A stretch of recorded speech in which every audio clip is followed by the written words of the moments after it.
Hey everyone, and welcome back to the Three Strangers podcast. I am your host, Ryan. And I'm Bill.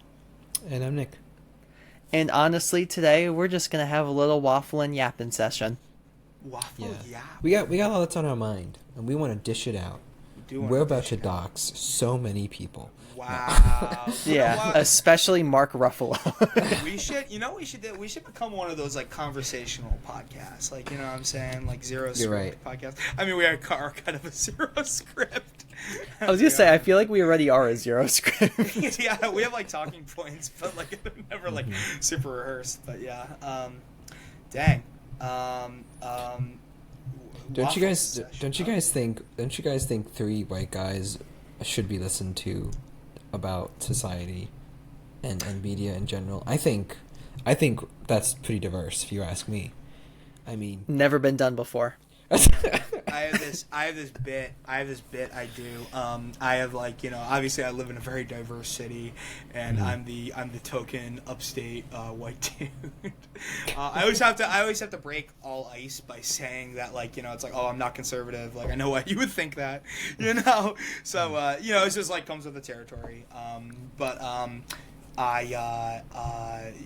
It is kind of funny. Like, I have to whenever people are talking about race sensitive issues and stuff, I have to be like, well, as a straight white guy, I feel like I should have a really valid opinion on this, and I'll just kind of go from there, and that's the bit. I always have to be I have to be careful. You have to be careful. I don't do it around. It's like, well, guys,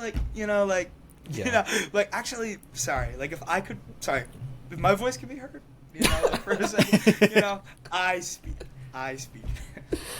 And that's why we're about to talk about Sinners, because that is why we are so equipped to talk about Sinners. It's really funny. I guess the only white people in Sinners are members of the KKK, right? Or vampires. No. Well, is there? There is. yeah, our Irish one. lad. yeah. Well, yeah. he's a vampire, though. I mean, he's evil. Yeah. He's not good. Yes, though, but I guess he is the one sole member that isn't affiliated, right? Because, wow, I know, disjointing this story a bunch. Is Haley Steinfeld a black indigenous people? Is she a BIPOC individual? Is she Latinx? Is she a Latina? Like, Who is Haley Steinfeld? Besides Josh Allen's wife. Are they married yet, or are they just are they engaged? Oh, are they just engaged? They might just be engaged. By the way, congrats, Haley Steinfeld and Josh Allen. I gotta say, I wish her name did not sound so much like Seinfeld. That would really help my vision of her. But she is mixed race. Yes.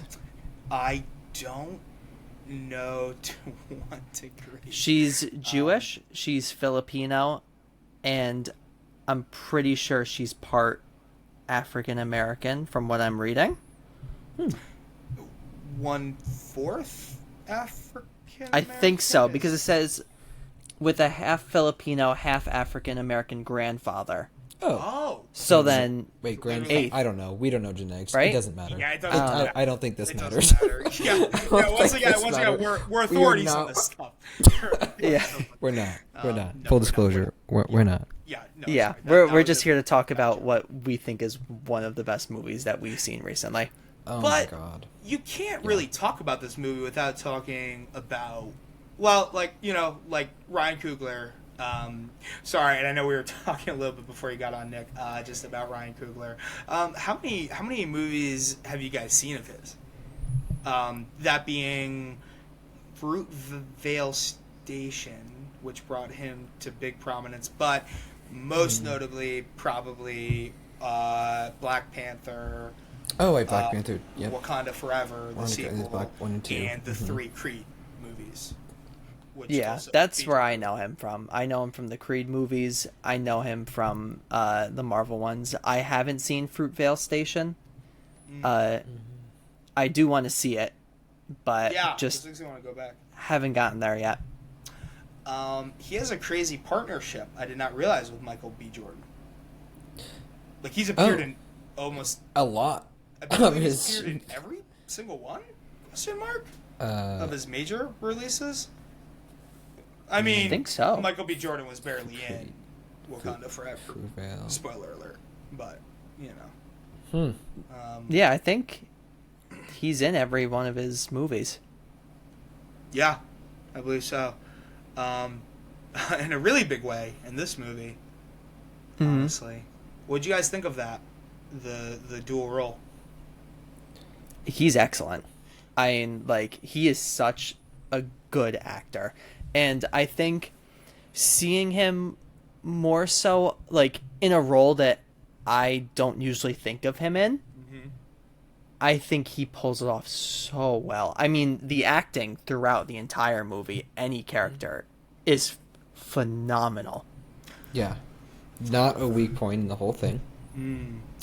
I know this is like maybe like a little like something that we talk about a little bit, but like, you know, famously horror movies are, and it's bullshit, but a lot of times they're kind of discluded from like Academy Award nominations. Yeah. A lot. Yes. A lot.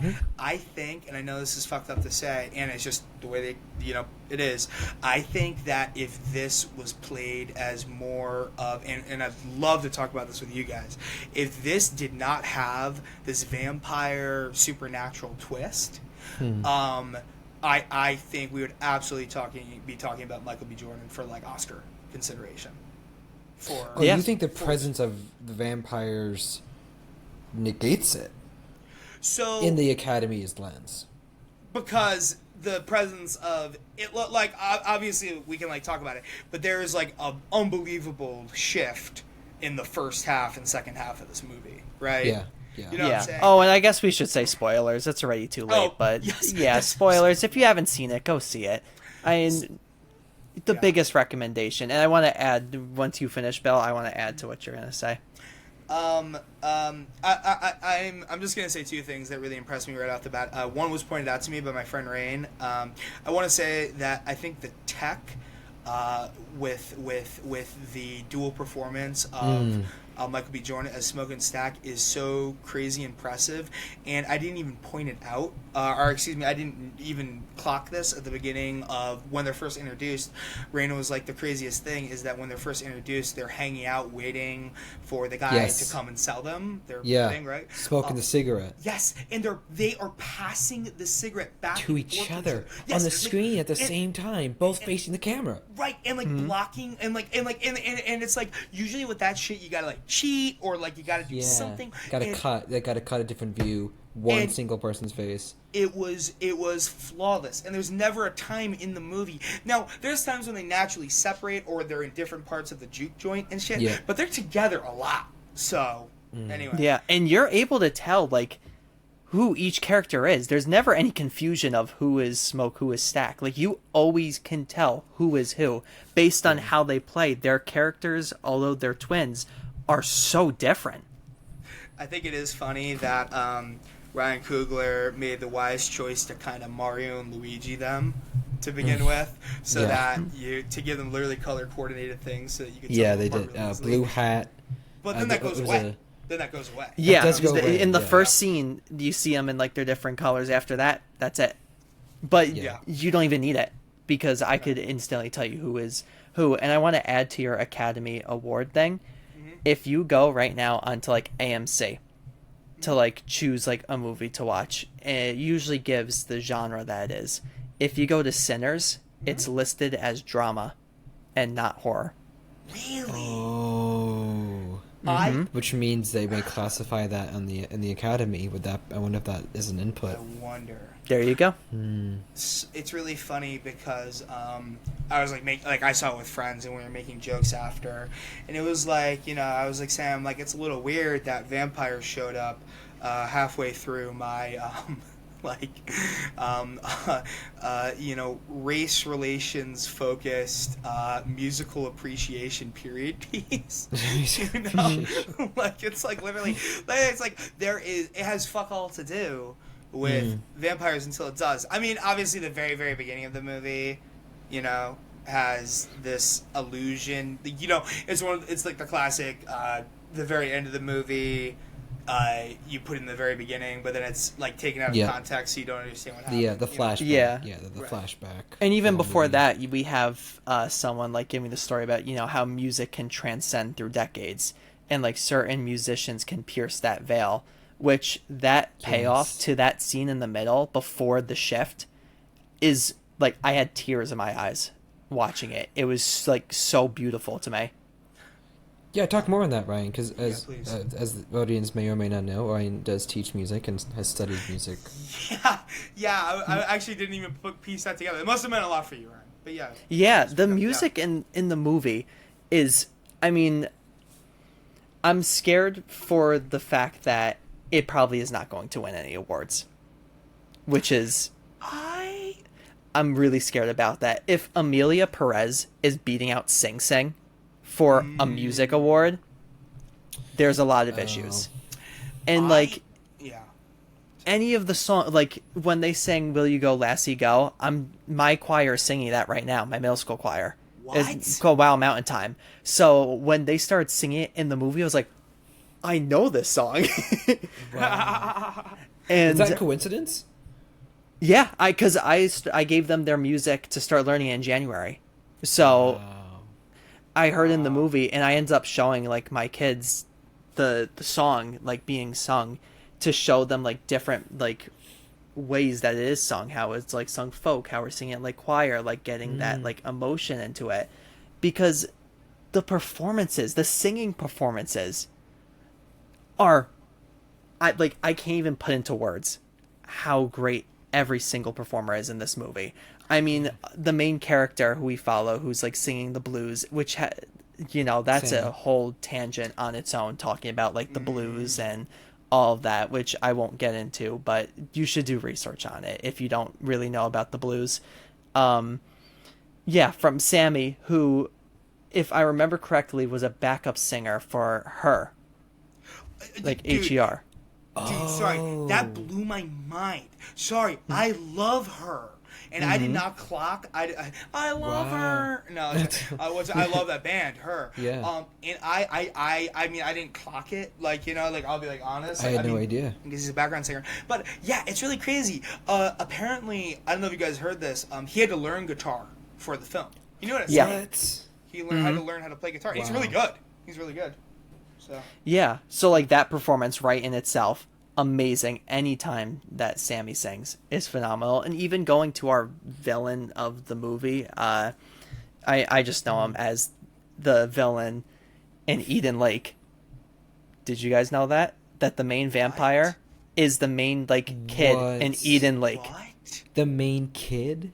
Yes, that is the one that Holy shit. The main Irish vampire, oh my God. Rimrick or whatever. Remrick, Remrick. I had such a visceral reaction when I saw him, and I was like, why am I having this reaction to him? Until at the end of the movie, I started looking up the cast, and I was like, oh my God, it's this son of a bitch. That is crazy. Wow. That is crazy. What do you guys think of the vampires in this movie? What do you guys think of it's an interesting take on vampires. It follows a lot of the lore of vampires. The thing that I like that it does is kind of how we've talked before about wanting to do Crimson Peak, and like how like at the beginning it says this isn't a ghost story. This is a story with ghost in it. So I see Sinners as this isn't a vampire movie, but it's a movie with vampires in it. It's It's really at its core, I think, is like this blues entrepreneur movie, this businessman movie. Dude, I was like, you could literally replace vampires in this movie with the mob, or like a more like grounded threat, like law enforcement. You know what I'm saying? And it wouldn't change. Yeah, it would basically be like the same movie. I mean, probably most people would die, especially if they were surrounded. You know what I'm saying? And especially you could make it that or excuse me, I mean literally at the end when he has the whole like face off against the like KKK members, you know, it's like that could have happened at any time, you know, and it would be this intense fight. So. And I think the decision to make the main vampire Remick Irish is so important because in history, layered yes, with history.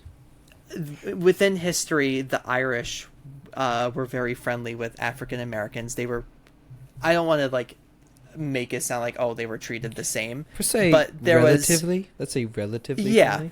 There was, so there became a camaraderie a little bit because of how both groups were treated, and that's also why the Irish are very friendly to like Native Americans.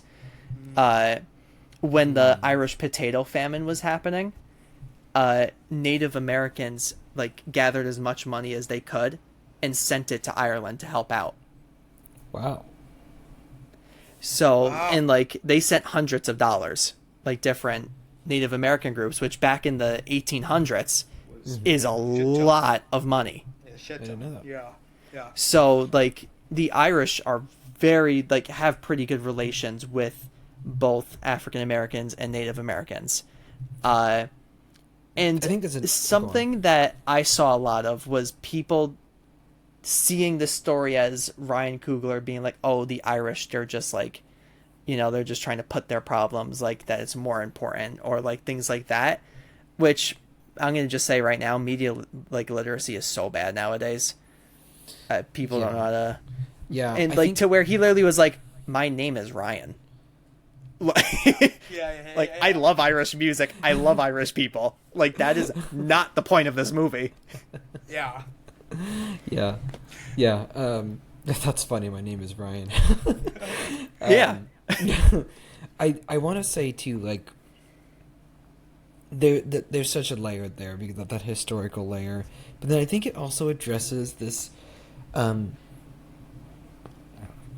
kind of have dual layers here because you have this like religion layer, right? Which of course is connected to this to the KKK, right. in the context of the film and history. But I think it also speaks on this the mindset of today. Some mindsets today where, you know, I think that one of the scenes that was so poignant to me was when the three of them, the three vampires, the OGs, are at their door, and they're saying like, oh, we just all believe in kindness and equality, but it's not in these days. Now there's a couple layered here, right? Because it's one like that works so well in a cult, right? In the cult context of this, it's like that's what they say. Oh, we're all equal. We're all together, and that's really what the main vampire is forming. I mean, he's forming a cult of vampires, and so that works so well there. I think it also addresses the perspective that people favor equality when really people should be favoring equity these days. You know what I mean? And yeah, this was a big thing. I was part of a bias committee in my first job out of grad school, and this was a big thing. You know, it's about equity these days. It's you know, there's this great image, and it's these two people standing on looking over a fence, and one of them is shorter than the other, and so the shorter person has a taller ladder to see over the fence, and the taller person has a shorter ladder to see over the fence. You know what I mean? And that's a very like simplistic way of saying it, but I think like it addressed that so well, but it doesn't come out of nowhere, because at the same time they're freaking vampires and they're trying to to recruit people. You're like, nah, we're good, we just want to be friends. And you know, you're watching, you're like, don't fucking trust them, and they don't. They don't. Yeah, they don't. Yeah, I will say, when they were listening to their song "Pick Poor Robin Clean," yeah, like hold on. Yeah, they were like, this might be a club banger. there's something I want to kind of, okay, so sorry, this is a weird thing, and then I want to get back to the kind of interesting, I think one of the most powerful kind of race relations at the time in the Mississippi Delta scenes that we have in this movie. But have you guys seen, sorry, this is a bit of a sidebar, have you guys seen Doctor Sleep? You guys know Doctor Sleep, the sequel? That's the sequel to The Shining, with Shining. Ewan McGregor. Right, as the guy, and also, God, what's her face, Rebecca Ferguson? The woman with the hat, or yes, the woman with the hat. Yes, who's Paul Atreides' mom. Most famously these days, I forget her name. I can't think of it right now, but I know who you're talking about. You know who I'm talking about. So she's like having a real moment right now. Sorry, those vampires and the vampires here remind me quite a bit of each other. And sorry, Nick, you haven't seen Doctor Sleep? I have not, but yeah, it's okay. It's weird. They're I guess what's interesting is that, like, there's, like, mindsets with vampires, right? And there's, like, the classical vampire that's very, like, well, I guess it depends on who you're talking to, like, bestial, kind of Nosferatuian vampire versus, like, the very, like, refined, like, they could pass as a person, kind of. For example, I was thinking about Ryan, so to relate, I was thinking about Ryan because he's watching Buffy the Vampire Slayer, and there's that, like, Buffy the Vampire Slayer and Angel type of vampire, and then then there's, like, the exactly what you're saying, Nosferatu kind of vampire. Right. Yeah, like the totally kind of like. God, I love Buffy. And these, oh wow, you're having a real Buffy phase right now, dude. God, I finished it. I finished both Buffy and Angel. What an ending, right? Yeah, I like the Buffy ending much more than the Angel ending. Really, I think the Angel ending is like a top 5 episode of like both shows. Now, I've not seen Angel, but I've heard it's like a very worthy spinoff. Yes, supposedly. it's the vibes of it are completely different. It's extremely dark, but it deals a lot with like redemption and like, you know, like kind of these people who aren't the greatest people, like having their redemption. Like, what can they do to like make up for things that they've done? Can they ever be able to do that? What's the lore? Sorry, it's been a long time since I've seen Buffy the Vampire Slayer. Angel is a vampire with a soul. Yes. Restored, right? Mm-hmm. But he's cursed. That's his curse. But he kept his vampiristic powers, like abilities. Yeah, right? So basically he, in like the lore of Buffy, he is like the worst vampire like to ever live. And he was cursed by a gypsy to like have a soul, and that the moment that he ever has a moment of happiness, it gets ripped away from him, his soul, and he becomes like a horrible person again. Like so he's not allowed to think. Okay, that is vaguely coming back to me now, but it's been a long time since I've seen that show. Might be trying for a rewatch, but sorry, these vampires, huge spoiler warning for Doctor Sleep. I'm gonna go ahead and say that I actually like these vampires that we encounter in this movie more than the Doctor Sleep vampires. The Doctor Sleep vampires might be the scariest thing that Stephen King's ever created, in my opinion. The villains within Doctor Sleep, and I think of one scene, and you know the scene. I know exactly. And you know the scene. And Nick, when you watch it, you'll know the scene. Okay. I saw it with my girlfriend at the time, and I almost had to like leave the theater. Yeah, it's rough. It's really tough, dude. It's a really rough watch. I don't want to. Well, should we? I don't know. I don't think it's something you have to like experience. Okay. It is like, it's not the whole movie is a rough watch. It is a very specific scene. Yeah. That like when you realize what's happening, you're like, he's not like. That's not gonna happen. They're not gonna go there, and they go there. They totally do. Oh God. Okay, Nick, you're gonna see this movie? I mean, it's on my watch list, but it's far down. That's far down. Oh God. I do like Ewan McGregor. I don't think we should spoil it. Like, it is, in my opinion, it is a top 50 scariest horror movie scene of all time. It is really terrifying. I remember being viscerally. It's so weird to talk about it. But there was nothing as scary as that. Well, okay. Did you guys find Sinners to be terribly scary. No. No. Gripping.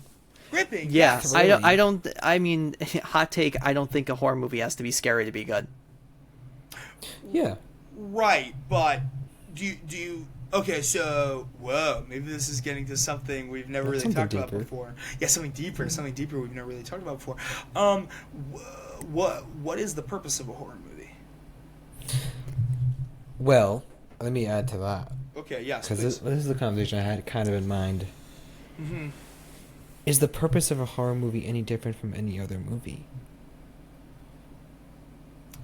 And I want to take a counter argument that I saw from those who reviewed Sinners badly. What? Complained that okay. yeah, and this is going off a letterbox that we said. I'm not going off of critics. I'm reviews. very interested to hear somebody. A group of reviews said that they didn't like how much they built up the characters' backstories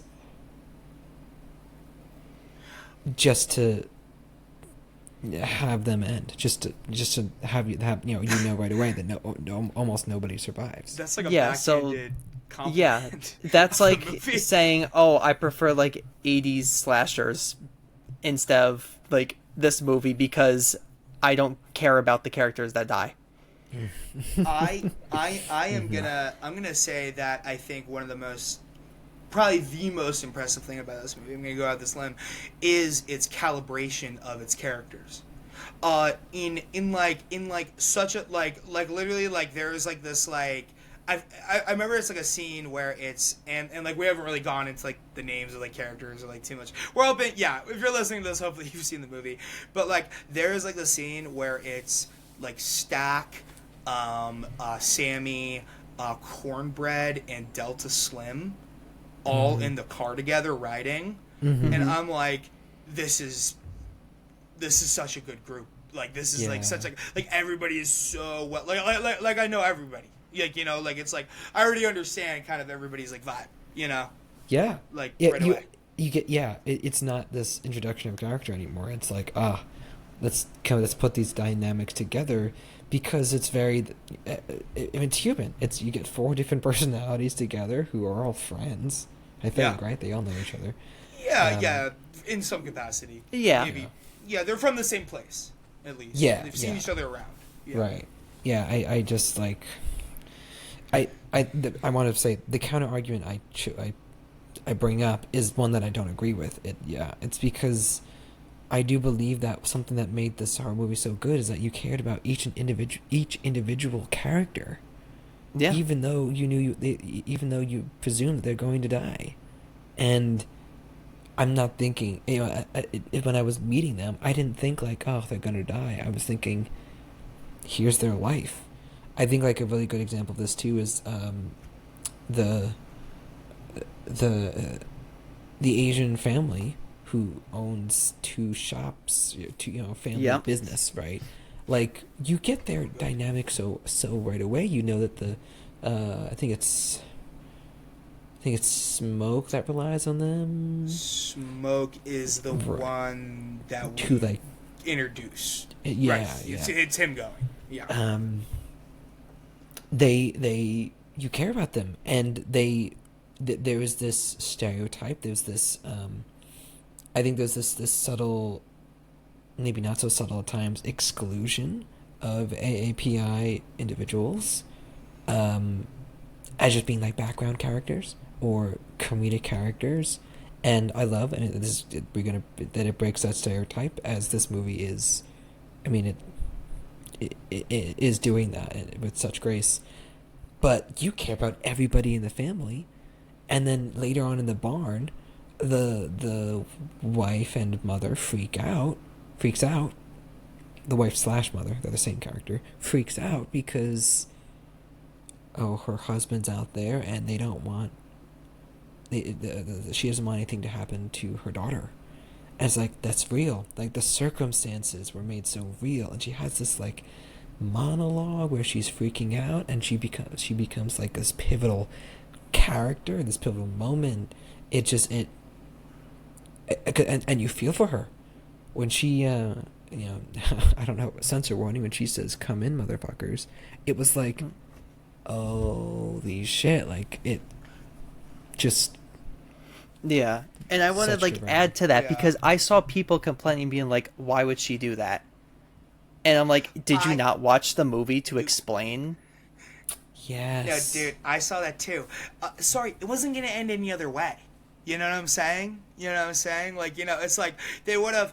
I'm not gonna lie. Like, I don't know the rules of these vampires. I just assumed that they were gonna like start to like smoke them out in some way. There's even like imagery of like the barn burning, which, by the way, sorry, never happens. That's actually my one. That's like my one like thing in the movie. I thought it was gonna be like this like awesome set piece where like that whole like place is like burning and everything. When, if you remember, it's really anticlimactic. She has the Molotov and he like swipes it away. Oh. I'm like, oh, okay, now the barn's gonna start burning and create this like crazy set piece, right? You know, like and everything, like, you know, like it's like they've lost their like, you know, like they have to fight to the death now because they lost their like sanctity of having like a closed, like, you know what I'm saying, that like a vampire has to be like invited into, you know?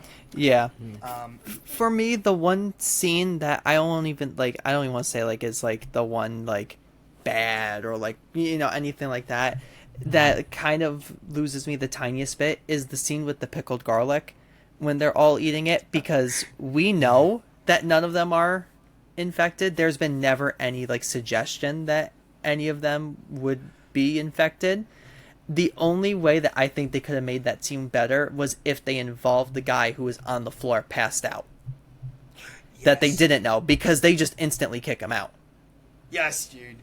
Yes, dude. And then it's so I think that could add a little bit more tension to the scene. But I get it from the perspective of they really wouldn't know. But us as the audience, we already know. I mean, sorry, and I'm just gonna say the quiet part out loud, guys. That it's a thing. It's a thing. The thing. It's a thing. It's the thing. It's the thing. It's a the thing ref. It's like a. Sorry, what do they call it? Like it's an homage to the thing. Yeah, it literally yes, is. Absolutely. It literally is. An appreciation of it. Even when Delta Slim eats it, and you think he's like, you know, sorry, that kind of did get me, because I really did not want to see Delta Slim go down in that way. Instead, he has arguably one of the worst deaths, you know, one of the most brutal. Like, he gets, like, ripped apart, essentially. Yeah. Ooh, it's so bad. It's so bad. I thought that was going to be something. I'm like, oh, maybe he got nicked and he didn't realize it, and then, like, for some reason now he's, like, realized. I thought it was okay. But, yeah, I'll agree with you, Ryan. It was a weaker scene in a moment of tension. Yeah, and like I said, this is a 10 out of 10 movie for me. Like, it is 5 stars on my Letterboxd. That is not me in any way like diminishing anything about the movie.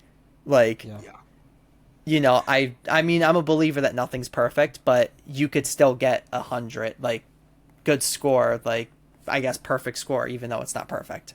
That's just how, you know, that's how I think. I want to draw attention to a scene that honestly I think might be one of the like finest examples of kind of visual storytelling, which, I mean, all movies are visual storytelling, but I was literally like, holy crap, like, I love this scene. I'm really addicted to the scene. I don't know if you guys know the history of like race relations in the Mississippi Delta. Excuse me, and as our on staff white guy here, I will say this. Obviously, like, you know, even though this movie takes place in the 30s, and you know, quote unquote slavery is over, literally like they are sharecroppers. Everyone in this thing is like sharecroppers. There's this like plantation play money, which is like company dollars, which like don't actually have like, it's like like, you know, so like Jim Crow is in full effect. So like you have obviously all that horribleness in place, but then you combine that when and this is something that was going on sort of all over America, but is probably most exemplified in the West. Like, you know, people were like, okay, you cannot legally, you know, have slaves anymore. Like, you cannot, like, literally do that. We're going to indenture servitude people of Asian descent, typically Chinese people.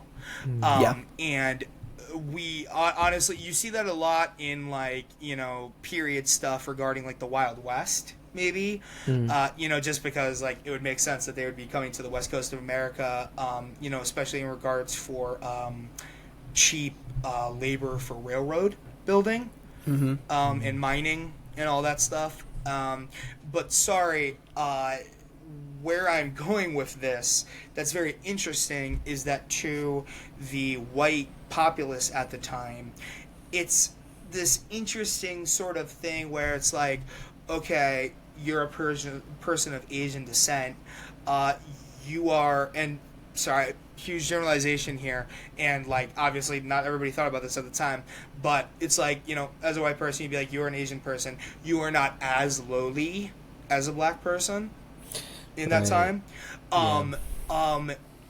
However, you are still inferior to white people, but you are allowed to, and you see this in the movie in a really good way. And where I'm going with this is, if you remember, Smoke is like, "Hey, I need all this stuff.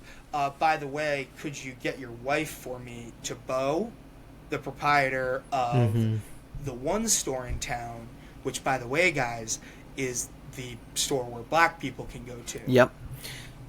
And he's like, I need you, your daughter, to go get your mom, who runs the whites only store on the other side of the street. Yeah. Right.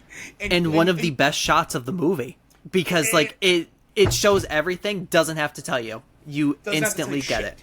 Doesn't have to tell you shit. I was like, wait a second. And it didn't hit me until the wife was coming back, and I was like, oh, everyone in that store that she just left was white, right?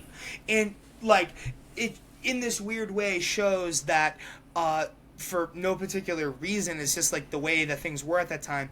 That like racism, racism, but that weirdly, people of Asian descent were allowed to like tread both worlds, if that makes sense.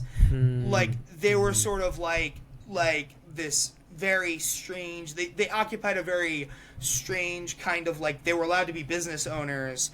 You're not as good as a white person, though. Also, you're allowed to run shops on both sides of town. Like, you're not as good as, like, it's really strange.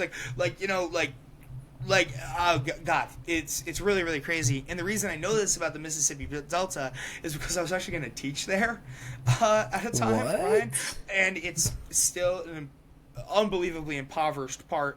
I would say it is like, and sorry, I don't mean to put too fine a point on this or make this weird or anything. It is like almost like a third world section of America, and nobody talks about it. And nobody talks about how bad it is and how underserved people there are. How, sorry, I was going there because there's almost no access to education there. Unbelievably impoverished part of the United States. As bad as, the problems you face in an inner city and problems you face in, like, the middle of the Adirondacks, or, like, people barely have running water. But what I'm trying to say is that it makes for this very interesting sort of, at that time, zone where, like, just separate but equal, which, by the way, was obviously bullshit. Jim Crow laws, Jim Crow. It is that scene, though, of, at the black only store, go to the whites only store, come back. Like, I don't know, I just think it's so brilliant. You learn so much about what's going on in that town right away. Yeah. I think that a classic, like, I wouldn't say classic example, but a great example of show don't tell. And I was thinking that with the last scene as well that we were talking about with the garlic scene. Not so much that scene in particular, but the what's her name that leads that scene? Who's like really into the mystical. Smoke's girlfriend. Yes, and she does a great job, like, talking about, like, the voodoo in quotes, like, type of witch doctor thing. That is. Who? What's her name? Oh, sorry. I would say that's Annie. Annie. Okay. Annie. So anyway, when we first meet Annie, it's we don't get hit in the face with like, oh yeah, she's really mystical. It's that we get this, we get introduced to the past relationship or the current relationship between her and Stack. No, her and Stack. Her and Smoke. And we get an idea of their relationship, but then that scene, it shows her praying and her like mixing things together like a potion, and it's not in your face so much, but it's just shown for a few seconds. And I love how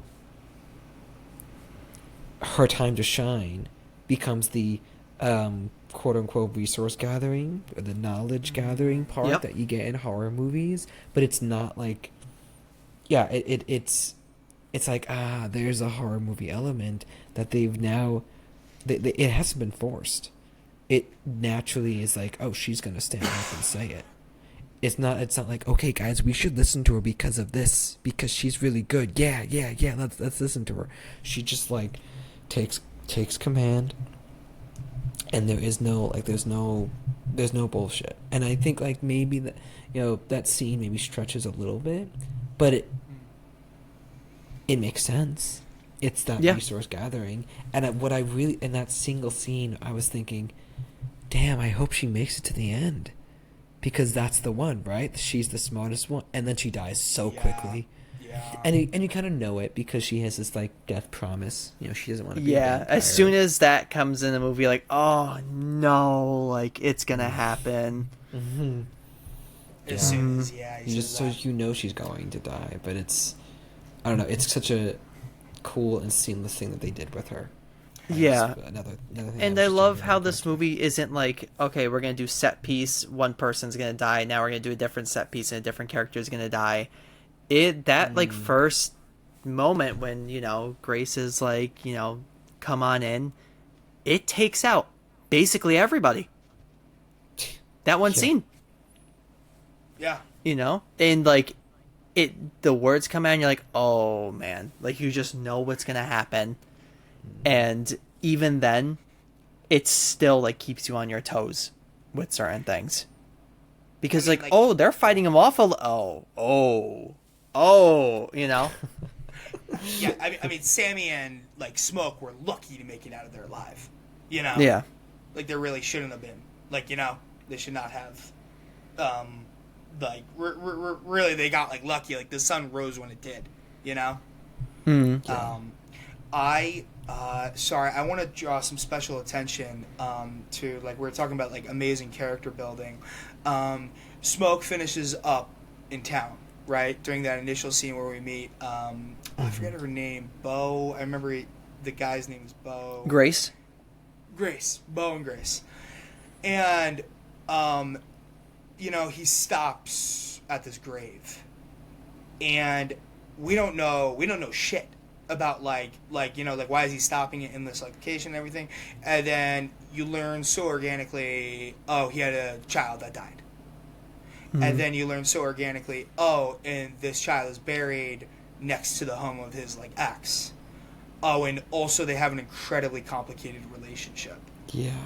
And also they haven't like seen each other in like a long time. And also, like oh god, I get the impression that Annie, because of her, sorry, maybe this is me speculating a little bit, because of her, like hoodoo and like her mysticism, her like practicing of things that are seen as like occult and everything. I get the impression that she's really a loner, like even in this community.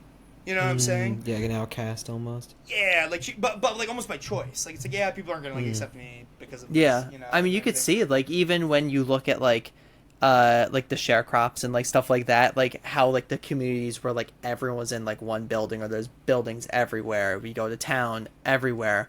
Then we go to like her house, middle of nowhere, and like she even says to the kids that come in, all right, you better go home now. It's it's like a 10 or 15-minute walk. Like she says that to them.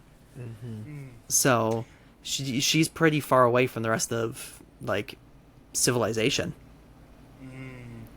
Does she not have a line too that says something like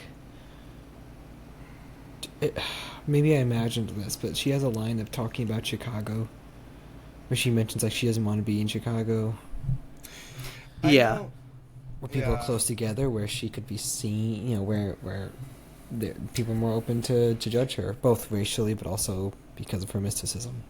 There's a great line between Sammy and Stack, where he's like talking about like, oh, like I've always wanted to go to Chicago, because it's like, at that point it would be like a blues, kind of like mecca. Like people would be like going to Chicago, like like blues is starting to get like, like really like taken off and everything.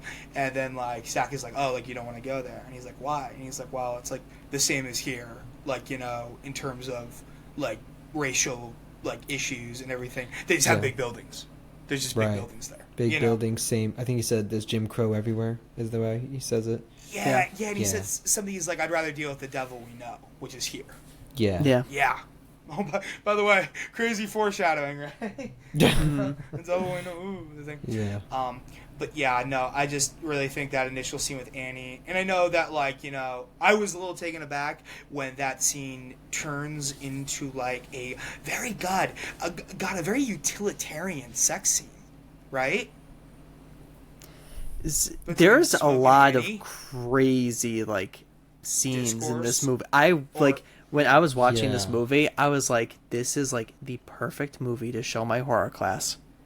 Right. And the first one happened, and I was like, okay. I could black screen that. That's not important.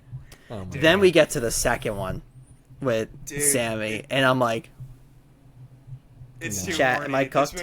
This movie's too horny. And then Haley Steinfeld. Yeah. Which, hold on, respect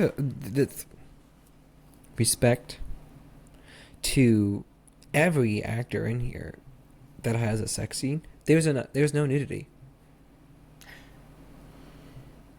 And trust me, I knew that because at the end of it, my fiance Jordan, who doesn't usually watch horror movies with me, who saw Sinners and was like, hey, I think I'm actually really interested in this. So naturally, I took it upon myself and had to go see it.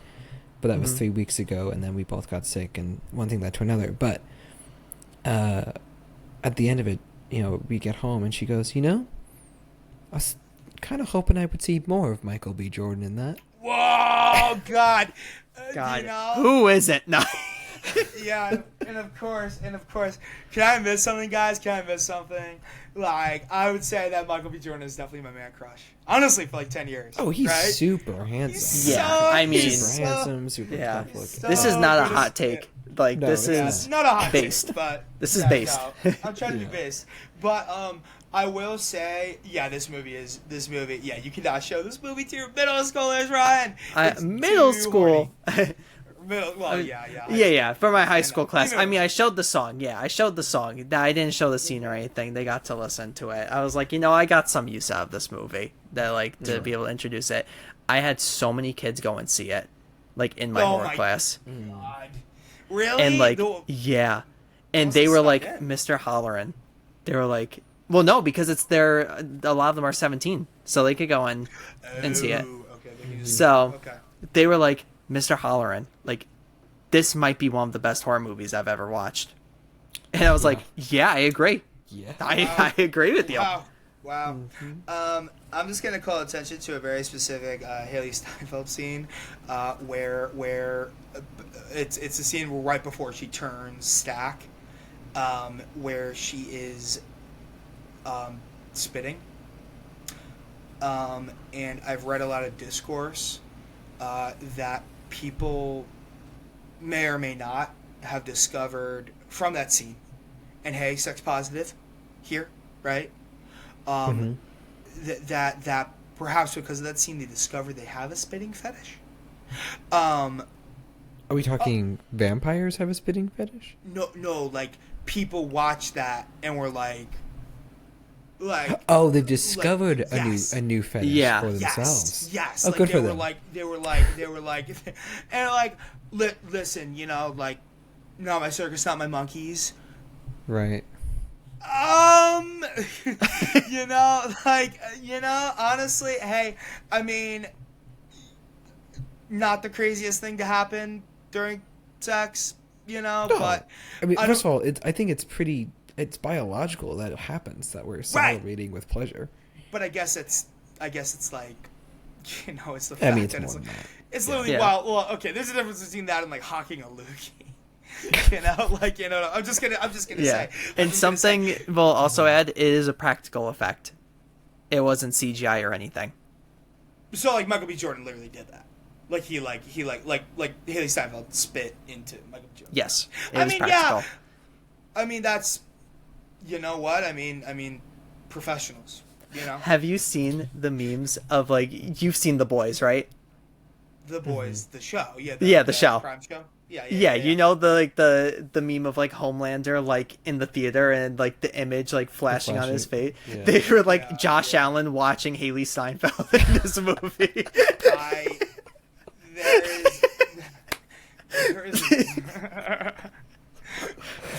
There is one line I can imagine that would probably piss Josh Allen. And you know that's my team, that's my guy. But yeah, I think there's the one line, you know, that I'm thinking of where I'm like, I must have been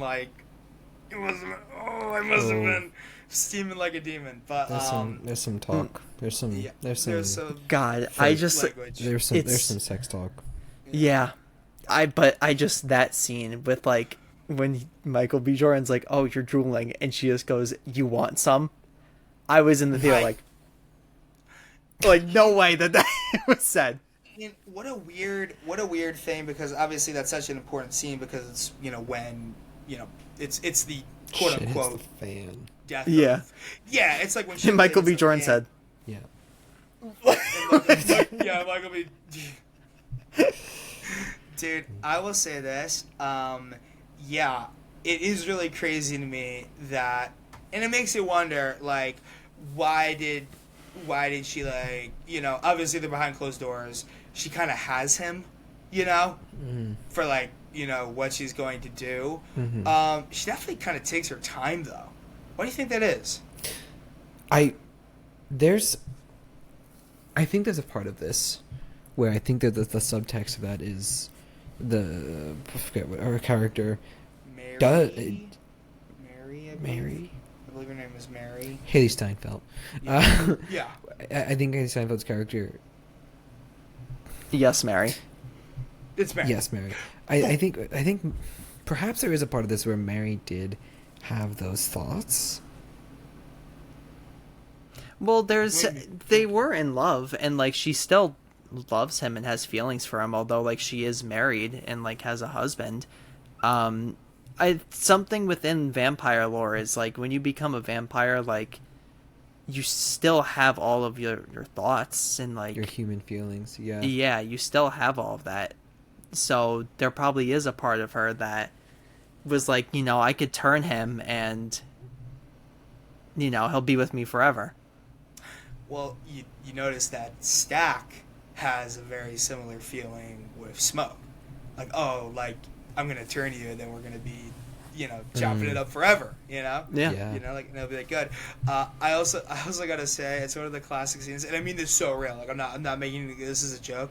When they have that whole scene where they're, like, looking out and they're like, what are the vampires doing? And Remrick is doing the absolute banger. Leading them in like the craziest jig of all time. I'm gonna be so real. Like, it doesn't look that bad to be a vampire. It really doesn't look that bad. It really doesn't look that bad. I'm not gonna lie. It you know, I mean, you can't go out in the daylight anymore. And I mean, what's her face? Annie says it's bad, but I'm not gonna lie. And remember, they even kind of have. I'm sorry. The line that really killed me, that I'm like Remick was like, yeah, like, don't you guys like? It's the whole convincing thing when he's like, oh, just like let us in and we'll turn you all, and like, you know, and then he does the whole bargain where he's like, oh, but actually, why I'm here in the first place is because of Sammy. I really want Sammy. And sorry, we've spoken so little in this movie, honestly, not enough about Sammy or Delta Slim. Yeah. For all like they contribute to this movie, but it doesn't look that bad to be a vampire, guys. I'll be real. This is a pretty pro vampire movie, you know? Yeah, on the rocky road to Dublin. 1, 2, 3, 4, 5. 1, 2, 3, 4.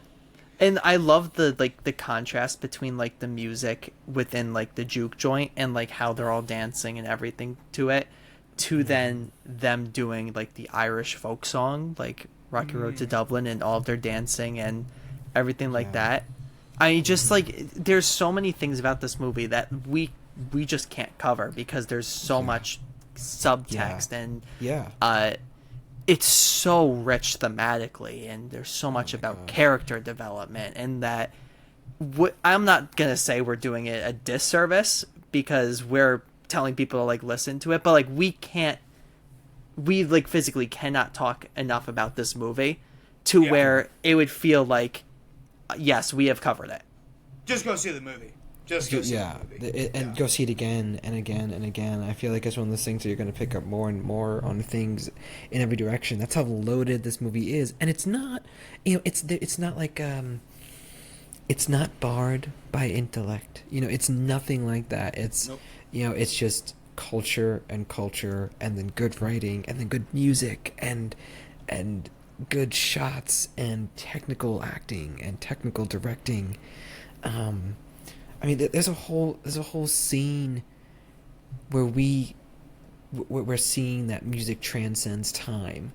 That it's said earlier as a line that Ryan brought up, but we literally have a scene in the barn where it shows that, it visualizes, and it's like, oh, there's a bunch of like modern little blips of it all, but you're realizing like, oh, it's the eternal life that music can have, and the effect that it can have. Loaded with themes. I want to ask you guys two things. Well, first, I want to say that I have one flaw with this movie. One flaw. Okay. Given all that. But I have one flaw too, so I'm curious about this. Okay, interesting. I wonder if we're going to come up with the same thing. I also want to say, because I know that we're probably going to be wrapping up relatively soon, did you guys see, you guys stayed for the entire post-credits? Yes. Post-credits. Yeah. Because, understand that there is like a mid-credit scene, the post-credit scene that concerns Sammy in the future. Yes. Right? Yes. And then there is another scene. What? Yes. There's another scene at the end. What? Sammy in the past again. Sammy. What? Oh, did you not see this? I did not see the post credit. If you look it up, it's everywhere. It's him singing. It's not nearly as important as just him singing. Well, much respect, but it's not nearly as important as the one where they visit him at the jazz club. Yeah. Okay. Which, by the way, that's insane. Yeah. It feels like such a nice like tie together of the whole movie, just like that last little him singing at the end, just like a little like. One last appreciation. What's really weird is that scene is shown at some point in the film when, I believe, if I'm remembering correctly, it's when he goes back to his father at the very end of the movie, and like his father's like begging him like give up, like give up, like like music, like or give up this like devilish like like stuff and everything. And I swear to God, it switches to that scene which you haven't seen at that point, but just to catch you up, Nick, it's him like doing blues stuff in the church. Yeah. Oh, in the cool. Church. Yeah. Cool. Yeah. And sort of, by the way, not something that you're supposed to be doing, right? Blues music in the church at that time. Yeah, so. The time where music, and correct me if I'm wrong here, Ryan, music that wasn't classical was considered sinner music, devil music. Wow. A lot of the time. There's a few exceptions with like stuff with like Tin Pan Alley, things like that, because that would have been happening in like at least New York City. But in terms of within the Mississippi Delta, that who knows? Okay. Yeah. So what was the one flaw, Bill? One flaw of the movie, and I'm not gonna lie, like I pointed out to people, and they're like, "Oh yeah, that is kind of fucked up." Sorry, do you know what I'm gonna say right now? Do you guys have any clue what I'm gonna say? No. It's kind of an annoyance for me, guys. Okay, when we're first introduced to Remrick, right? He's on the run from a group of Choctaw Indian Native American, excuse me, Choctaw, like, as they go by. I know what you're going to say. Vampire hunters. And they just fuck right off out of the movie. They're, like, never referenced again, or, like, they never come back, or, like, offer a thing. And I'm just like, is this, like, to imply that there's going to be other Sinners verse material that concerns them? By the way, I think you could do that, legitimately. But it is weird totally that... forgot about them. Yeah, I know, right? And they're in it for, like, literally, like, a minute, and they're like, like, oh, these people have already been corrupted because they've already let, Remrick inside, and, like, their sanctity of their house is it's not good anymore. Mm-hmm. It is a little weird to me that they would, like, he would go ahead and in his, and I'm speaking to Ryan Coogler, like, in his infinite, ability to characterize people and, like, set up things very easily. Like, I was just like, oh, cool. Like, this is, like, a group of, like, like Choctaws that, like, have obviously, what's the word? Like, been doing this a long time. Yeah, right? Before. Mm-hmm. Yeah. Right. They're well aware of everything. They know everything that probably Annie knows. Maybe even more, right? Like, they seem to specialize in it. Mm-hmm. They wounded him, right? He was, like, literally running for his life to be like, like, holy crap, like, they're, like, after me and everything. Why? And then they just fuck off out of the movie. I don't know. That's the one thread that I feel like was dropped. Yeah, I'm okay with it, honestly, because, like, they even, like, say, like, when they like, can tell, like, all these people are racist, like, we're not going to be able to deal with them. They'll and the one even says, like, it's getting dark out, like, we gotta start heading back. Yeah. So, and by the time everything's solved, all the vampires are basically dead, are gone. Okay, but vampire hunters can't work at night, guys. Yeah, well, no, but I don't think they want to. I think there's fear. I don't think they want to, but, like... That's like, it seems to be prime time. It seems to be... I'm a bartender, but I can only work days. Right. Or, dude, even, like, it's like, okay, if you guys are formed on the sole thing, I feel like vampire hunters exist, like, in media. Like, that's a trope in media, to be like, oh, this job sucks. This is a hard job, but we're gonna do it because a lot of innocent people are going to perish. By the way, sorry, if they had just... dealt with it there and then. It's weird. It doesn't you understand? Like, it doesn't quite fit, right? It doesn't quite fit. It does kind of open up this side plot. Maybe I think you might be on something there of saying that it opens up to a sequel or a prequel. Yeah. That we just don't know about. Yeah, Rimrick's history, their history, Yeah. I possibilities are really endless, but for some reason it just disturbed me. Like, I would have even accepted it more if there was a post-credit sequence, another post-credit sequence somehow after all the carnage of the KKK shootout. And by the way, sorry, I had some friends that were like, "Oh, did Smoke die?" I'm like, yeah. Like, I think he, like, survived. Sorry, if you get a bullet. Sorry, just. Logistically, if you get like, in that time, if you get a bullet wound such that, like, you have you have an entry and exit wound on you, you're probably bleeding out, like, at that time, especially, even if you get to a hospital. And also, it's like he literally saw, Annie in the afterlife with their child. Yeah. Mm-hmm. Yeah, he died. Yeah, he died. Yeah, I know they don't explicitly show his body, but I understood that to be like he killed, Hogwood. The guy that, and you like that memory? You like that? Mm-hmm. There we go, babies. That's why you guys pay me the big bucks. When he kills Hogwood, I'm literally like, oh yeah, that's like the final thing he does, and then he passes away himself. Yeah. Mm-hmm.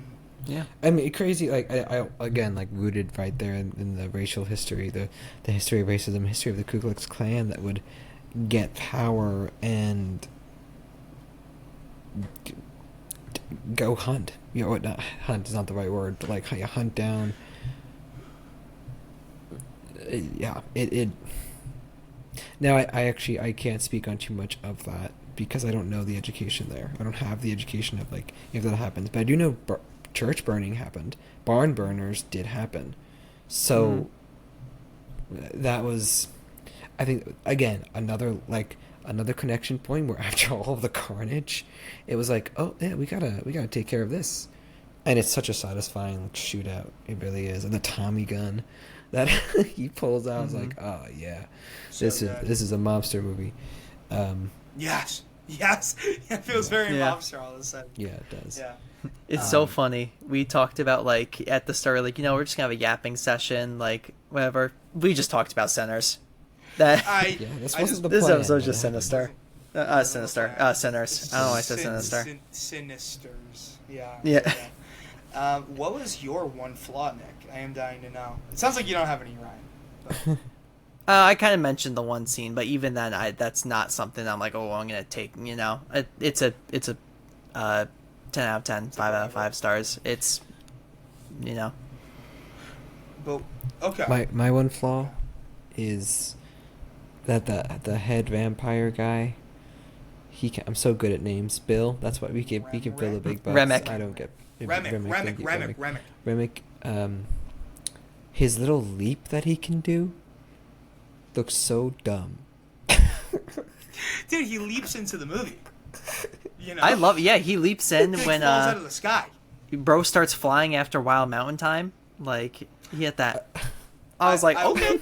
I will say, when he does it to go after Haley Steinfeld, I'm kind of into it. Because it's like, yeah, by the way, sorry, these vampires can leap. Yeah. I love stuff like that, because it's not something that's, like, so, like, it's not, like, a plot point, whereas, in, like, other movies, you would hear the, they could jump? Like, They fly now. I just think it was goofy. But it only happens 2 or 3 times, and it's fine. It's not a flaw at all, too much to me, but it was just my one time where I just, like, laughed because of how bad it looked. Something that I really want to compliment with the vampire design, probably their only really noticeable, obviously they have, like, the classic vampire teeth thing going on. The eyes. Oh my god. And like they have like 3 eye modes. They have like normal human eyes. They have this like milky opaque thing, and then they have like the red like pupil daggers, which, by the way, sorry, that's another thing that, and I wonder, and sorry, I'm not trying to imply that Ryan Coogler lifted things from Dr. Sleep, but that is a thing that the Dr. Sleep vampires have as well. These their eye, the light of their eyes, like where we have lights of our eyes, are like unnaturally like bright and like sinister. They have like hunter eyes or whatever. Yeah. So I mean, I think to kind of end this, because this became a Sinister. Why do I keep on saying Sinister? Dude, I don't want to talk about Sinister right now. Sinister? It's because that was before Late Night with the Devil, which we just finished in the class. It was Sinister before that we talked about. I think we gotta do our 1-sentence review of Sinners. Yeah. 1-sentence review statement. I mean, in a movie that's so like rich, to sum it up in 1 sentence is insane, but we're doing it. I might refer to my actual Letterboxd review for this. I think I gotta pull it up. I gotta look at what mine was, because I saw it in March, so it's been a while. It's been a while since I Has it been saw that long? Oh, April. Sorry, it was April. Oh, because I could say, whew. I will say respect to AMC for making it an artisan film. I appreciate that. Yeah, my Letterboxd review, it was, chat, is this peak? Truly one of the best films from the 2020s that deserves to win multiple awards. Yeah, I agree and hope so. I really agree and hope so. At least from me. I mean, I don't even know, like, if I could choose one, I don't really know what it would be. Music, supporting actor, leading actor, best, I don't know. I guess I'll say mine. I said, fully fleshed out, well written, culturally stated, poignant message on racism, great music throughout, Michael B. Jordan, Haley Steinfeld, and an end credit scene that adds so much more. Yeah, that just might be the best horror movie I've seen in the last 5 years. At least 5 years. Yeah. Oh, sorry. Do I have to do my? Yeah. Oh, sorry. Do I have to do my? Oh, I can't. Oh, sorry, guys. I wasn't prepping my cute thing. Okay. I'll do it live. Okay, I'll do it off the cuff. While some people might not appreciate vampires invading their historical drama, I find that Sinners possesses the best of both worlds. Okay. Yeah. Yeah. Yeah. So that's our Sinners review. Didn't know that going in. I guess we talked about Sinners. Yeah. Cool. I do want to talk to you guys about, because I was ready to yap about one movie. Oh. So today, I watched Fear Street, Prom Queen. Oh. Right? So, I loved the Fear Street trilogy. Okay. I was a big fan of the Fear Street trilogy, part 1, 2, and 3. Mm-hmm. Yeah. Frankie Frico is a better movie than Fear Street Prom Queen. And that is not something that I ever expected to say. Wow. Literally the one moment in Frankie Frico where I was like, that reminded me of Smiling Friends, is better than anything that Fear Street Prom Queen has to offer. Listen, you had me at Smiling Friends, but wow. That is really crazy to say. Yeah. Wow. What was so bad about it? So imagine, okay, we talked about this before with do you like movies where our characters are fleshed out and we care about them and don't want to see them die? Mm-hmm. Well, what if you absolutely hate every single character in Fear Street, and let's even add on that the main character is insufferable, the one that we're supposed to care for and relate to? That always sucks. Yeah, and there's 2 dance sequences in this movie. One of them being at the prom with a bunch of high schoolers, 4 girls in one-piece bathing suits dancing around, and I'm like, why is this here? Right? So that's the first time. Yeah. And then they get into their prom dresses, whatever, and then they have the audacity to make one of the characters have to change out of her prom dress and go into the bathing suit again just to kill her off so that we could see more of her during the tiniest little chase scene that they have. Oh. Weird. And the second dance scene is a dance battle. Oh. That is 4 minutes long, intercut with that scene of the girl going into the bathing suit to join that chase scene. Oh, God. I literally sat there. I was the Homelander meme. In the theater, just straight face, the images. I didn't laugh once. I hated every single character. Nobody was redeemable in that movie. The performances were not good. To have such a fall off from the trilogy of Fear Street that has great direction and has characters we care about and really takes the time to flesh them out and make us really care for them and not want to see whatever happen to them, to whatever the hell happened in frickin' Prom Queen.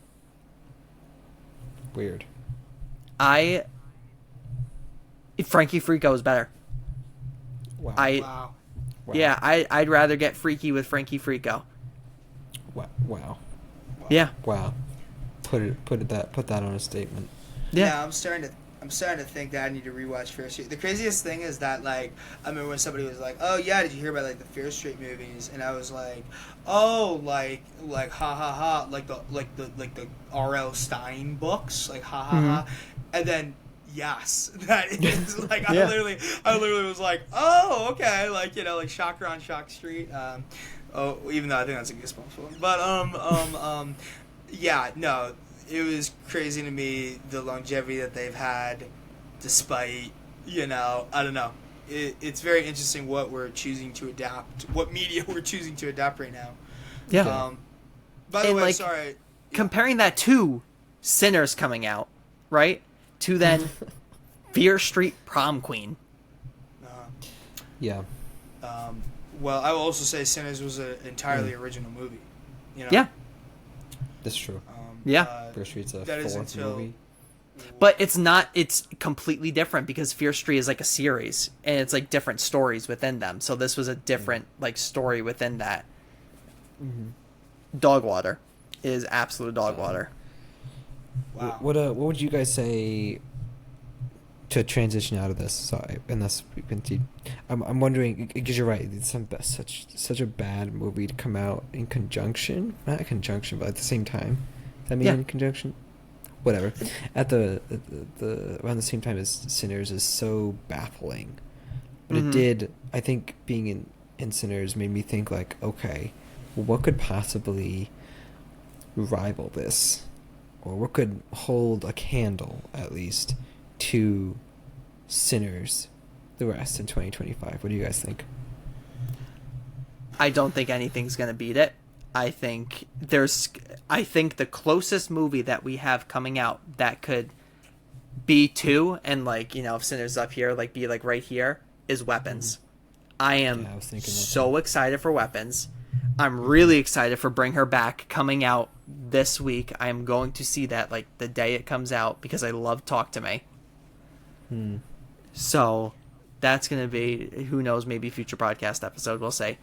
But I don't think anything. Yeah, that's interesting to me because I did not know Weapons. I didn't know Weapons was a thing at all until I saw the trailer for it at Sinners.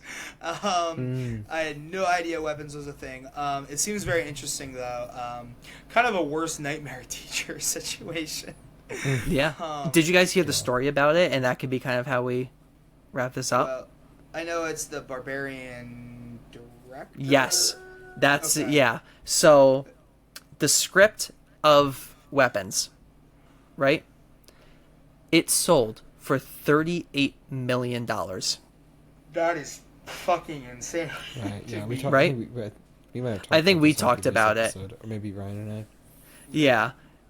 So do you know who was outbid to like who was trying to get the script? Who was outbid? Jordan Peele. That is fucking crazy. Yeah. Jordan Peele fired his entire management team because they couldn't get him the script. Wow, he was really that pissed about it. But yes. Hey, now we'll be seeing and I heard that there's a new teaser or a new trailer or something out for it. I was trying to catch it for him. Yes. Him? Very excited about that. His next one. Movie. Not a director. Not a directorial effort though. Produced though by him. And I didn't see it. Sorry. I wanted to, but I heard there is. It's a football one. Yeah, the football horror movie. Which... Yeah, what the fuck does that mean? Yeah. It's got to be some weird, like. I think it's gonna be like a play on CTE. I was thinking that I thought I was thinking it might be like a body horror type deal. You know, sort of like. That's why I've heard it's gonna be pretty body horror. I think with like the substance, because of the substance, we're gonna see a really big wave of body horror movies. I mean, just this year on Shudder, Grafted, The Ugly Stepsister, like literally just the name two that has just come out. Both body horror. Oh, sorry, I was gonna say you can very easily see this trailer for him. Yes, like, there is like a fully released trailer. Yes, yeah. I think it was. I saw it in the. In the trailer Sinners for Sinners. Oh, okay. See, I wanted to, but I didn't. Yeah. God damn, I really want to see this movie now. September 19th. Oh, fuck. So far away. Yeah. Guys. I mean, the next one's gotta be Bring Her Back. That, like, of the ones to, like, go see in theaters. I mean, it looks great. Honestly, I've only watched the one teaser trailer that was a minute long, and I was like, okay, don't need to watch anything else. Not gonna spoil it for me. Yeah. You know. Okay. This is an interesting thing. I want to kind of leave you guys this with him, and this is what I'm. This is okay. This is going to be upsetting to me if I think they're going where this is going with this. Okay, so this is the premise. This is the premise of him. Do you guys know this at all? Yeah. Have you guys heard about this? Okay, so maybe this is just more for you guys, but or for people listening. But it's like a promising young up-and-coming football player is invited to train at the isolated compound of a dynasty team's aging quarterback. The legendary, almost retired quarterback takes his protege on a blood-chilling journey into the inner sanctum of fame, desire, power, and pursuit of excellence at all costs. This better not be some bullshit Get Out ripoff, because that'd be Jordan Peele ripping off himself. But you know what I'm saying? You know what I'm saying? It feels like it's like, oh, the older, like preying upon the, like, it better not be some body swapping, weird body. I was thinking it could be like a Starry Eyes situation, something like that. That's why I was thinking it could go in the direction of. And if you haven't seen Starry Eyes, insane movie. But I have not, but I know what you mean, because I know the conceit of that movie. Yeah. That is crazy. So it could go a lot of different ways. I'm excited for it. I do get excited whenever I see Jordan Peele attached to stuff, because he has a very good track record. Yeah, of course. That is true. Although, so maybe we gotta. Sorry, I'm like sinking lower and lower in frame. But my hot take is Jordan Peele movies, so respectfully to the man, have his directorial efforts have only gotten weaker over time. Get Out was amazing. Us was also very good, but not as good as Get Out. And the weird one, the alien one. Look up. Bruh. Nope. Nope. No. Yeah. Sorry, I thought Nope was called Bruh for a second. Bruh. I liked Nope. I just want to say Nope was also very good, but the weakest of the three, in my opinion. I don't know if I'd have to go on a rewatch to be able to say that for at least Nope. Yeah. Well, we're curious about weapons. I don't think there's any movie that's gonna beat Sinners. I don't think. Look, with all due respect to Jordan Peele and Get Out, I think the only movie as of recent that has. Now, I didn't see The Substance. You guys know that. What the fuck are you doing, dude? Yeah. Slacking. But I think the only movie I can think of, the only horror movie I can think of that we've seen to this caliber is Hereditary. Interesting that you. I know we've gone through the Midsommar versus Hereditary thing. I think they're pretty equal, but I believe. I think Hereditary is a bit more fleshed out than Midsommar, and so therefore more comparable to Sinners here, just in that fleshed out category. No pun intended. With fleshed out for Hereditary, but I do think Sinners. I don't know. I'd have to watch Hereditary again. If it's better or not, but I certainly do think the intensity of how good the acting is and how good everything else is equal to Hereditary. Well, speaking of, sorry, I know we probably want to. Ari Aster's got a new movie coming out. Yeah. Eddington. It looks kind of nuts. It looks kind of nuts.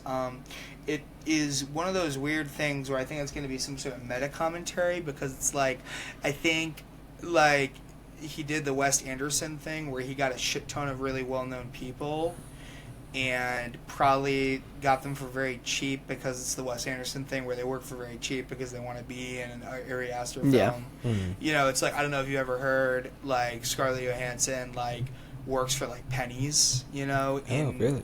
Wes Anderson films. Oh yeah, those movies, he gets an all-star cast. He really they just want to be in it, whatever he makes. Right. It's I think she literally it was really funny because I think what's her face, Scarlett. I'm like the woman I just said. Scarlett Johansson finished up filming Black Widow, the Black Widow film, like standalone film, and she got paid like $6 million for that film, and then she immediately went to clock in on set at Asteroid City, where she got paid like $50K for her entire performance. It's really funny. And she's like the star. Right. Right. She's one of the big ones, other than Jason Schwartzman. Yeah, God, you know one of my favorite Wes Anderson films? What's your favorite one? I wouldn't say it's my favorite, but one of my favorites. I love Moonrise Kingdom. Dude, I knew you were gonna say that shit. I love Moonrise. Kingdom. I feel like that's the sleeper best Wes Anderson movie. Yeah. Others would say Royal Tenenbaums or Grand Budapest Hotel. Maybe. I mean, of course they're great movies, but yeah. God, I love Moonrise Kingdom. So unique. I don't know if we talked about this, but I really did not care for Asteroid City. I also was not the biggest fan of Asteroid City. Yeah, I was indifferent about it. I think I watched it on a plane to California. Dude, that is really fucking funny. Sorry, a friend of ours, Dario, Nick, also watched it on a plane, but his audio was disabled, and he was like he literally did not feel the need to sorry, he had subtitles, but he watched it silent, and he felt that he didn't really need he's like, yeah, I got what I needed, out of that film. And I'm like, yeah, I mean, I'm not gonna lie, if you know what I'm saying, I agree with him. That's wild. I agreed with him. I was like, I'm not gonna lie, if you're getting the imagery and you had the subtitles, I'm like, I don't think really. And I mean, it's popular actors, so you can hear their voices unless they're doing some kind of accent, which I think a couple of them were doing a Midwest accent or whatever. Yeah. But yeah, it's funny. Yeah. It is funny. With all that being said, I'm sorry, guys. We gotta end this. We gotta end this. We truly did. How do we say this is gonna be the Yap session? We just talked about Sinners for over an hour, and then now the next 27 minutes is the Yap session. We tried our best to talk about. Yeah, we tried our best to talk about. Oh my gosh, guys, I'm so tired. It is midnight IRL, so we gotta go. I'm so sorry, guys. We'll talk about Wes Anderson when we talk about our next movie, Mr. Crockett. Originally was going to be what we filmed. There's so much to talk about with that. How do we talk more about Sinners than Mr. Crockett? How do we feel like we couldn't give Mr. Crockett its glory? Because I haven't watched it yet. Mr. Crockett's on the docket, Ryan. Oh, that is crazy, Nick. That is crazy, Nick. Wow. You know what, Nick? I swindled an entire episode just because I hadn't watched the movie and didn't have time. It's all me. It's all me. You know baby. what? A friend like you is no longer a friend like me. A friend like us is no longer a friend like we. Is that the next line? The song makes no sense, guys.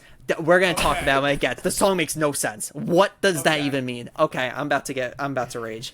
On that note, thank you everyone for watching. Thank you, Nick and Bill, for being here. It's been a late night. I'm tired. I gotta go to work tomorrow. We all have to work tomorrow. We all do. Yeah. I've got a concert coming up. There's so much happening. On that note, remember, go see Sinners. Always remember, go see Sinners. Rent it, support it any way that you want. Do not support Fear Street Prom Queen. Mm-hmm. Wow, official de-recommend. Official, do not watch that movie. Absolute dog water. You know, Ryan, you've really, I was really on the fence if I was seek out Fear Street Prom Queen, but you're now I know for sure that I'm definitely not gonna watch it. Okay, do not watch it. Sure. Do not watch that movie. Watch Frankie Freako instead. What's it? Yeah. Words I never thought I would say. Yeah, thank you for saving me the trip. Thank you for saving me the trip to my couch. Yeah. And quick disclaimers for just having Sinners. We're waving goodbye, but we Sinners is so loaded that is so devoted to You need to devote so much attention, so much education, lean into that discomfort that you're feeling, and we did not know anything. We did not know everything that we needed to know, but that doesn't mean it wasn't necessary to bring up and talk about. Sinners, outstanding movie. Outstanding movie. I think it's going to be a while till we see another movie of its caliber. Yeah, definitely a movie that benefits on a rewatch. Or sorry, I would assume so. Because I'm going to, I think. If Nice. I can eke up my time. So. Yeah. Let's remember.